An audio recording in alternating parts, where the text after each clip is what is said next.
Are you a deviant? You know, like those of us who binge watch serial killer programs, laugh at the stupid shit people do, and revel in anything adult? Well, you've found your people. Join us as we crack open the door to the Padded Cell and release the insanely stupid, the weirdly wonderful, and those who choose to live outside societal norms. We'll delve into the strange, the macabre, the sexy, and the outrageous. So if you're a deviant, then you've found a place with us in the Padded Cell. Hello, I'm Nancy. Hi guys, I'm Vicky and this is the Padded Cell Podcast. Thanks for coming back. You must have enjoyed the first one if you've come back for more. And we've been rearing to go for episode 2. I know, maybe they just can't stay away. What's next? What's next? Yeah, we've got them on the That's edge what of everyone their wants seat. to know. So I'm just going to go straight in. Do it. And No foreplay? no foreplay, straight in with the bizarre forms of birth control. Oh, okay, go on. Okay. So, ex-midwife here. So this is a subject close to my heart. And when I started reading this, I'm like, you are having a laugh. You've done this shit to yourselves to stop having a baby. Honest to God. And the reason I came across this was I was watching some program about ancient Egyptians. And the ancient Egyptian ladies used to put crocodile dung up the vag. So let me go into this a little bit more. Bit far. So basically, at first, they would put honey over the cervix and form like a honey cap. Can you imagine the stickiness? Yeah. But it wasn't quite doing the trick. So some fucking, I don't know, wise guy decided that maybe, and what had to be a man, maybe we could mix the honey with crocodile shit. I don't know why. It's quite a leap. It is, isn't it? From honey to shit. And then occasionally they would also mix in fermented dough, you know, just to like seal the deal. Who in their right mind is going to go near a woman if she's got crocodile shit up her vag? I mean, it's birth control because nobody's going to want to go anywhere near her. Let's face it. So anyway, so this is what they did. They put this stuff up their vag. But not only them, in the old Indian civilizations, Middle Eastern civilizations used to use elephant dung as well. So basically they're all just like stinking of shit. So I decided to look into the science around this, you know, because we know that the ancient Egyptians were actually quite savvy and, you know, much more advanced than they should have been, really. But no, there wasn't really any scientific evidence. Maybe it's just the fact that if you stink of shit, no one's going going there. near you. That'd do for me. There was some doctor, scientist person who said that the alkaline nature of the dung would kill off the sperm. And I was like, oh, okay. But then I read something else and some other researchers said no, because alkalinity is beneficial to sperm. So they could have actually been like making more babies, actually, if anybody dared go near them stinking of shit. But it made me balk, the thought of, you know, stinking. Anyway, so if you thought that was bizarre, it gets worse. Blacksmith water. Okay, so ancient Greece, I mean, they did some really crazy shit back in ancient Greece. And they had a lot of sex. They did have an awful lot of sex, Greek orgies, Roman orgies, all that. So anyway, the women would drink the leftover water from the blacksmith yard. No. And the water was used to clean off tools. And if you think about it, the tools, yes, they would have been made of lead. So the water was basically full of lead. So actually, the method did prevent pregnancy, but probably would have also made them infertile, a little side order of kidney and liver failure as well. So yes, they prevented having babies, but probably would have died in the end, and the teeth probably would have fallen out and everything. But in case this wasn't enough, there was the Chinese civilization thought they'd just take it up a notch because lead water isn't enough, apparently. So there were like maybe prostitutes, concubines of the emperor and his mates. They didn't want to, you know, fall pregnant. And so I don't know where this little bit came from, but basically they would fry up 16 tadpoles, not 15, not 17, but quite 16. specific. Yeah. Fry it up in mercury. And they'd swig it immediately before and or after. But some of them took that one step further and they'd mix in the old blacksmith water and a little dash of arsenic as well. What the fuck? I mean, they really didn't want to have babies, did they? And they also didn't want to live past 30. I think I'd rather just abstain. Oh, well, it was their job, I suppose, wasn't it, really? But, they wouldn't have lasted very long. So, according to the National Library of Medicine, it would have prevented pregnancy, but also infertility, but also massive organ failure.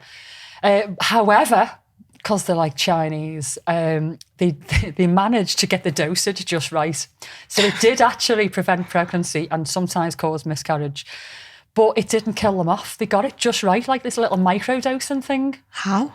I don't know, but they did it. So some of these girls did actually live quite long lives and childless. But, I mean, who thought up the 16 tadpoles fried in mercury? Again, it had to be a man. It had to be. I want to know what the testing process was. Yeah, I mean, did they do 15 do we start first, at 5 and then work your way up? And then they found that 16 was like the golden number. Yeah. I mean, and how much mercury do you use and arsenic and stuff? A little cocktail. Mad, isn't it? Honest to God. So if you think that isn't mad enough, obviously these two things are from quite long ago, but I found one from as recent as the 1950s. Okay. And it's quirky as fuck. So directly after sex in the 1950s, it was becoming really popular for women to just jump up quickly and douche the vag with Coca-Cola. I know, yeah. I mean, there's a lot of shit in Coca-Cola. Could you imagine what it looked like coming out? Imagine how sticky it'd be. Yeah, a brown, nasty mess, man. So basically, when I first read it, I was just envisioning women with the legs in the air, placing a bottle of Coke in the vag and then squeezing, But it was 1950s. It was bottles, wasn't it? Yeah. So they would have actually had the legs in the air and poured it in. So the guy is in his little afterglow, probably having a cig, while his play partner tonight has got her legs in the air, pouring Coke into a vag from a bottle. But I'm like, did she just lie there? Did she give it a little bit of a shake? A little bit of a pelvic thrust? How long do you leave the Coke in for? I've got so many questions. I want to know how this worked. And then, do they just let it pour out on the bed afterwards? Or do they bum over to the bathroom and then into the toilet? I need to know the facts. It's like a cum dash. It is, isn't it? And you have to do a cum dash to the toilet. Yeah, a little bum shimmy. Yeah. So I had too many questions, but this was actually really popular. And I mean, Coca-Cola's made so much money anyway, but I can imagine this has it's made them a few quid. But like you say, I mean, imagine the brown sludge that came out afterwards. And it's the biggest buzzkill. Did it work? No. Do we know? Surprisingly not. No, it didn't work at all. And lots of these douching ladies ended up with babies 9 months later. But Coke made a shit ton of money. So I want to know who started this, though. Probably Mr. Coca-Cola. Yeah. I mean, inspired, really. Fake information, but it's out there now, isn't it? Clickbait. Moving on to the ancient Romans, who had apparently a fail-safe. It was called the squat and sneeze. I don't even have to explain. I can imagine the mess. Okay, so a cow pad. Yeah, just visualise this. So you've just had great sex, because I mean the ancient Romans, I mean everything you see is just great sex on walls, isn't it? On these frescoes and everything, orgies and everything. But apparently they were told to immediately jump off the bed and form a crouch position and sneeze. Now the hardest part for me was, how the fuck do you make yourself sneeze? Bit of pepper. Would you have to have pepper handy on your bedside table?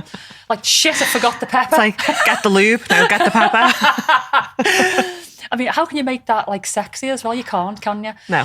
Anyway, so I found this advice from Soranus. Now, I don't know if it's actually Soranus, actually. Soranus. I really want it to be Soranus, but I think it's actually Soranus. Never mind. He was a Greek gynecologist and he treated women in ancient Rome. And this is what he wrote. This is what you have to do. So, the female partner must hold her breath and draw herself away a little so that the seed may not be hurled too deep into the cavity of the uterus. And getting up immediately and squatting down, she should induce sneezing and carefully wipe the vagina all around. I mean, that is the biggest Do you want to do a demonstration? Well, I haven't had sex, for one, really, and there's quite a large possibility I could fart if I tried it right now, or I'd need a hand up. So no, I'm not going to demonstrate. We'll pass, that's fine. So, I mean, they're all dead quirky, aren't they? But I've left the best till last, and it's not vile, and it's just weird. But I love a little bit of mythology and folklore, do you? Mm-hmm. Okay, I mean, these are just not going to prevent pregnancy. Not that any of the others are going to prevent pregnancy either, apart from Swig and Mercury.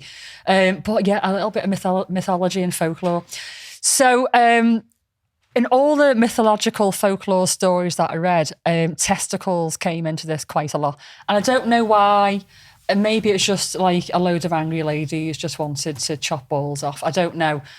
But there's two that stood out. And one is what ladies would chop off the testicles of weasels and strap them to their leg. I mean, how big are weasel balls? I want to know. And how many balls do you need? Is this just like a pair of balls from one weasel? Or, you know, if she's like really like Miss Fertile, does she need to like kill off a whole family of weasels? I don't know. Make little garters. Again, I've got loads of questions. I just want to know. And then do you keep the balls on your leg as you're shagging? Or do you keep them on for a few days afterwards, you know, because it can happen a few days. I mean, I want to know more, but it was so vague. They just said, you just strap weasel balls to your leg and away you go, and you won't have a baby. And they believed it. I mean, if they're on for a few days, they'd be a bit funky, wouldn't they? A bit stinky. A little bit. Yeah. Anyway, so there's another balls one as well. In 16th century Canada, women would chop off the balls of a beaver. I mean, these poor animals. Fucking hell. I mean, in episode 1, we were talking about whale penises, elephant penises. I mean, us women just people like to going chop around off like fucking members. chopping. Yeah. Anyway, off. so they chopped off the balls of a beaver, dried them, and then ground them into a powder. And they'd add them to moonshine. They'd swig it. And now there was absolutely no research around this. It did actually happen, but there was no research into its efficiency. But they had a lovely time on moonshine. Probably someone on moonshine saying, hey, guess what works if you do this? Yeah. Just grind some balls down into some moonshine and away you go. And lastly, the native Greenlanders, God love them, believed that the moon made them pregnant. Oh. The moon's responsible for a lot of stuff. It is, but it's not It's that not getting you good. pregnant though. No. Now, you know, when I was a midwife, the instances of women going to labour when there's a full moon was like really high. I have got a theory behind it. That's for another podcast. But yeah, I'd hate being on call when there's a full moon. I just know that I'd be called out. Some weird shit going down. I know, yeah. Anyway, so the Greenlanders believed the moon made them pregnant. So before women went to bed, they wouldn't look at the moon at all, and they'd spit on their hand and rub it in the belly. Now, I don't know why they did that. There's probably a thing, but I couldn't find a reason for that. And so they did this so the moon wouldn't secretly impregnate them while they slept. It was also common for women to sleep on their tummies to avoid the moon getting access to their tummy. Oh. I feel like giving a little hug. And I sleep on my tummy to avoid giving Sid access to my vagina if I don't want it. And you've also had kids, so it didn't work. It doesn't work. No.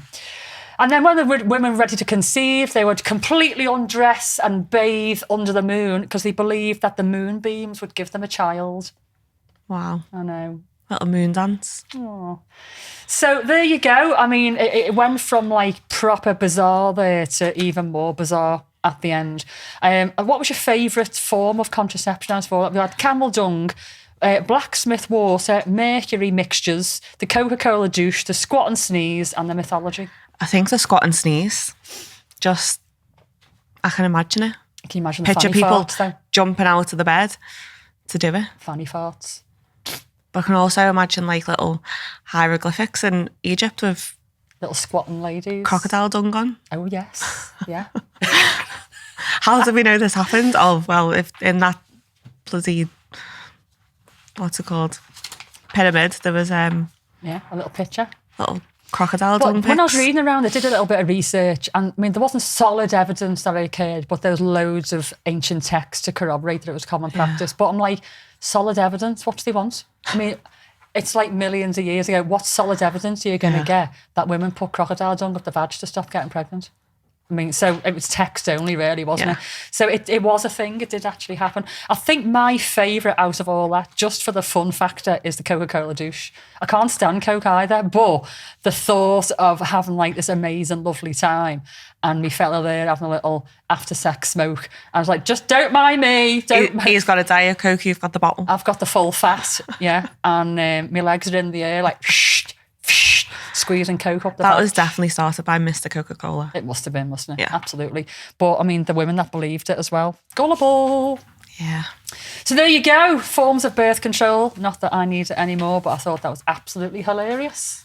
And the things women have done to themselves to stop getting pregnant. Do you notice it's always still the women? Yeah. It's always on us, isn't it? I know, yeah. That's a different story for a different day. It is a different We'll story get for all a different day. feminist and No, fuck we're the not going to men. go there. So, we're going to do our little middle bit again that we still haven't got a name for. No. We need a name for our middle bit, guys. Yeah. And this is just like a little quirky fact, just to break up the segment before Nance goes on to hers.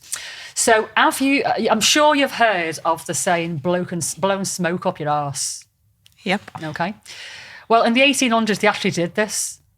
And it was a really popular form of medicine until the 1900s. They actually blew smoke medicine? up people's... yeah. Okay. Yeah. And it was tobacco smoke. Let me show you the device. Hang on, I've got the device here somewhere.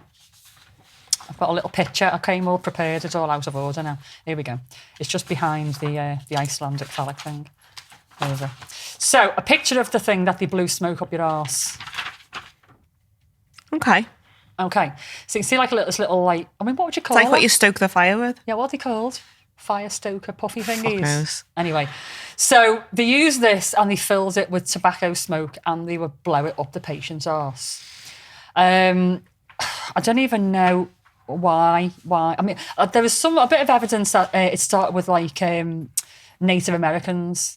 But do you know what? The Native Americans were so pissed off at being moved on from the settlements, they probably thought, let's have a little bit of laugh. Let's just have a laugh with them. And just tell them that we blew smoke up our arses just to make each other feel better. Yeah. And modern Americans took it on as fact. So, but apparently it's common practice and they used to use it for headaches, respiratory disorders, common colds, abdominal cramps. And they even used it to resuscitate people with typhoid and cholera. And it was believed that the nicotine stimulated the adrenal glands, producing adrenaline and reviving them. But not surprisingly, it didn't really have that much success. Blowing smoke up your arse. I wonder why. And I think the success is the art. I think it was probably just a fluke, Yeah. really, you know. Coincidence. Yeah, but they took it one step further. Because, you know, why not? And they decided that making like a liquid tobacco concoction into like a douche might like sort of help a bit more. But some people actually died from that practice. So it lost its sparkle pretty quickly. So they just went back to blowing smoke up their arses instead. But, you know, the use of tobacco and nicotine, we found out it wasn't very good for your health. So they stopped doing it and just smoked them instead the way you should do. Smoke the ciggies and stop blowing up their arses. It still wasn't great, but humans have done some mad stuff, haven't they, over the centuries? I mean, reading some of the stuff I've read over the past few weeks researching this, I'm like, we've been really horrible to each other at times. it's amazing we've lasted as long as we have as a and evolved. the human race. Yeah. And some of the mad shit we've believed as well. Yeah. You know, like the Greenlanders thinking the moon would impregnate them. I mean, we've been really gullible, haven't we, over the years? Yeah. But blowing smoke up your arse, that's up there with one of the most stupid things we've ever believed would actually work. Yeah. There you go. So that's our middle bit. What have you got for us, It is. Nance? So mine was just a bit more of a discussion, really.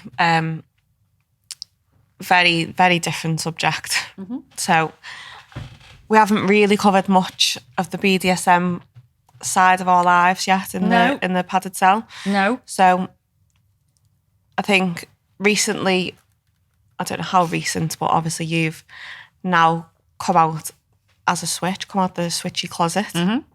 And I started switching a while ago. Should we explain what a switch is? So I was just going to move on to that. So I just wanted to discuss a little bit about our journeys, Okay. what a switch is, because I think people who know about BDSM know a lot about dominant, submissives, but the switch is a little less known. So, do you know? Explain what a switch is first, and I'll just give you an opinion on that.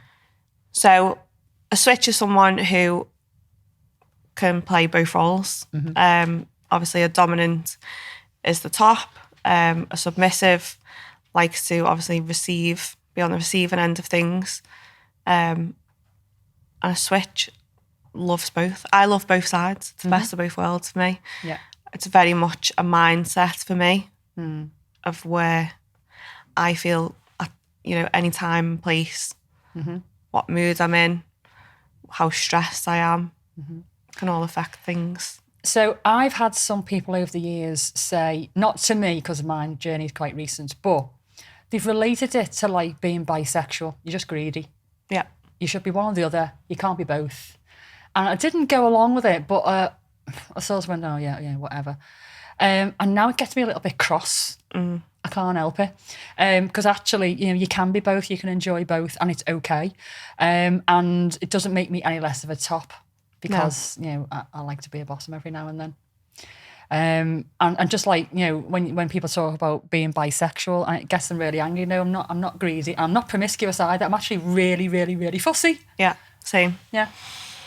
So I think for me, my journey, I think we're always evolving. Yeah.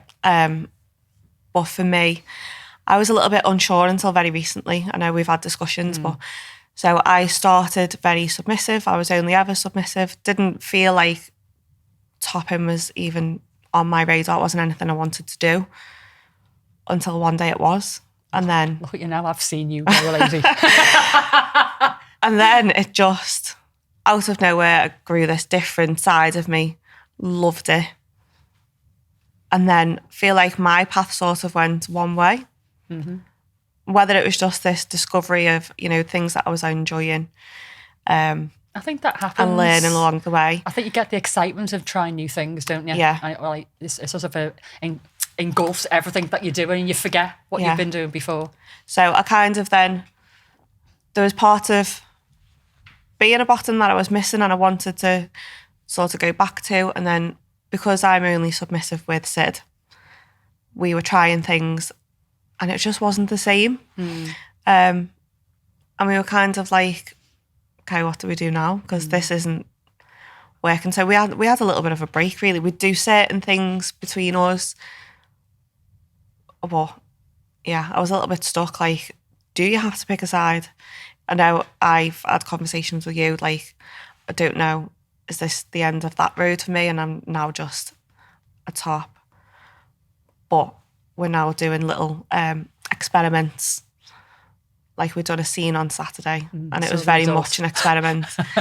Yeah, it was very much an experiment of, can I enjoy this anymore? And I very much did. And I think my mindset was very much, you're going to be bottom. And I was collared for the night and I was all sort of just, it was a relief to kind of feel like that part of me was still there. Yeah. So how do you think your journey has been? When you started switching, was it similar? Like, were you? It came out of nowhere. Absolutely nowhere. Obviously, I've been topping for donkey's years, a long, long time. And I've been professional, still I'm professional occasionally, dominatrix. And so it wasn't really on my radar at all because I thought, I don't really know how I can be, because I'm quite a well-known dome as well, I don't know how it would be received if all of a sudden people saw me in like a submissive bottom role. Did you worry people would not lose respect for you, but almost I felt they not take you as me. serious as a dominatrix? Me, to be honest. But it's actually had the opposite effect. And I suppose I feel a bit bad now for thinking that people would judge me in that way. But it just wasn't on my radar at all. Yeah. I was just in such a top space and I lived and breathed it day in, day out with the club. It just didn't occur to me. And me and Jim just started fooling around, and then it just got more and more and more. And I've obviously bottomed for other people now as well. And I love it. I absolutely love it. And I don't think you need to experience being a bottom to be a better top, but it's definitely helped me as a top, and now my practice has completely changed as a top. So I now do things to people knowing that they'll enjoy it. Yeah. If you know what I mean. And my scene works slightly different because I know how it feels to be on that side and what works and what doesn't. Yeah. So for me, it's made me into a better top. And again, I'm not saying that is the case for everybody, and you don't have to be a bottom to appreciate it, but that's me. And also, it's made me. I'm quite a good bottom as well, because obviously Jim doesn't really know much about this world, and I've sort of had to sort of like mentor him and guide him, and now he's amazing. So it's been like a real like left fielder for me. It's come from nowhere, but I'm really, really glad that I started on the journey. Yeah. And it's probably something that I can't really leave alone now that I've done it. I thought maybe I might dabble a little bit, and just to say that I have, and move back into my dominant role again. But no, I really, really enjoy it, and I don't think I could leave it alone now. Yeah. And I find myself planning more like bottom scenes more than top scenes, because I've obviously done thousands over the years. Yeah. I feel like I want to really enjoy that side and push myself a little bit and see what else there is out there to enjoy. And it's okay to do that. And I did think that people might like judge me and it would discredit me. But actually, no, it's been really quite well received. And I'm trying to do a little bit more in the club to show people that, you know, even somebody like me who's like well-known Dom, you can still, you know, go both that side of the slash, the DS slash, and it's okay to do that. Yeah. Perfectly okay to do that. We should be, I think, you know, being brave, if you like, and putting ourselves out there. Yeah.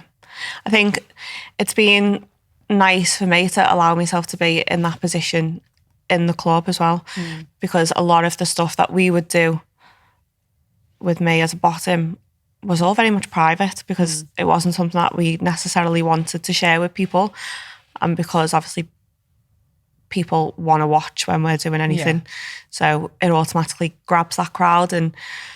But it was nice to sort of submerge myself back into that role and know that we can still do both. So you're relieved that you haven't that lost it's still that there, side, because you have been quite worried about it, really, haven't you? I'm never because going to enjoy it's it always again. been something that I've enjoyed, but then to kind of lose that spark almost was a bit, oh shit. Yeah. You know, but now it's there. There's a little fire burning under my bum, but quite literally. Okay.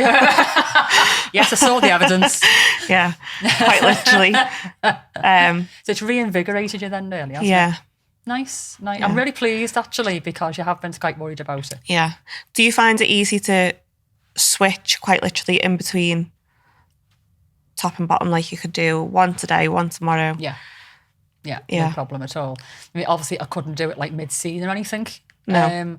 I have got something planned further on down the line where I'm bottoming first and then topping about 30 minutes later. And I think I can do that, no problem. So, I can just literally switch quite easily. I didn't think I'd be able to do that either, because my mindset has been so dominant all these years. Yeah. And I don't want to use the word superior as in, you know, you're better than everybody else, but you do have this sort of presence. A persona, and you know. And I'm like, how can that persona all of a sudden be submissive? Yeah. But you can. Yeah. I think I've been able to go top to bottom. I don't think I'll be able to do it the other way. Okay, so bottom to first, top. and then. Is that because you drop quite a bit afterwards? No, I just think it takes me longer to get out of one mindset. So not necessarily dropping or anything. I just think, would you be able to have that? Yeah. You know, and still enjoy about yourself. Stuff. Yeah. No, I think I can. I've sort of done it, but like I said, I've got a scene coming up, so we'll see. Yeah. I might just be mashed we afterwards. Will see. Yeah. But it's an interesting journey, isn't it? You know, and it is a journey, and who knows where we're going to be in 5 years' time? And you know, you just don't know. Could be totally different. And I think everybody needs to be open-minded to try new things. Yeah, absolutely. And yeah, it really is a journey of discovery, really, and embrace it. Yeah. Because I love being able to do both. So don't pigeonhole yourself. No. Yeah, it's. I think actually you're missing out on so much if you put yourself in one box. Yeah. And I know there are dominants out there, and they'll say, "I'll never bosom, never," and I was one of them. I was one of them. Yeah. But actually now I'm like, gosh, I've just done this sooner, really. Yeah. to be honest. But yeah, I made it in the end, a little bit late. But there we are. In the end. Yeah. So anyone who's thinking about switching, Yeah. I'd say give it a go. Absolutely, give it a go, yeah. Yeah. And you can always talk to us as well. Yeah. Get some first-hand experience, a little bit of advice maybe. Absolutely. My best advice is just go with the flow and try it though, really. I say try everything twice. Yeah. If you don't like it, don't do it again. Yeah. Simple as that. Just to be sure. Maybe some things I've tried like 4 and 5 times just to be sure. Yeah. Just to check I like them. Just to check, and then I did and I Little did bit it harder. a lot more. Yeah. Yeah. Cool. So that's that. Good stuff. So that's our second episode in the bag. It is. We're doing really well. I'm quite enjoying it. Are you enjoying it? Smashing life. I'm really, really enjoying it.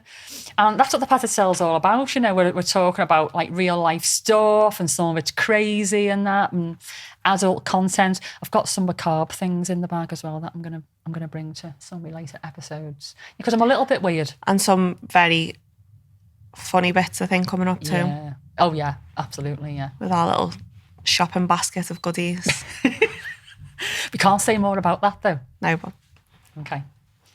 It's part of our middle bit. yeah. I'm not going to say anything more. I'm quite excited about it though. And our guest. We're going to try and bring some people in, I think, and have a little chat and Yeah. just to change things up a little bit. Yeah. Rather be all about us. Good stuff. Well, that's it. That's the end of episode 2. Thank you very much.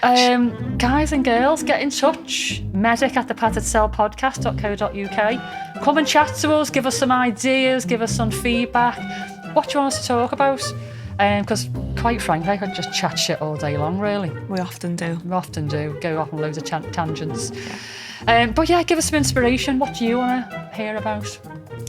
More sexy stuff, more mad stuff. At the end of the day, this is your podcast, guys and girls. Get in touch. Let's do it. We'll see you on episode 3. See you soon. Dead excited. Bye.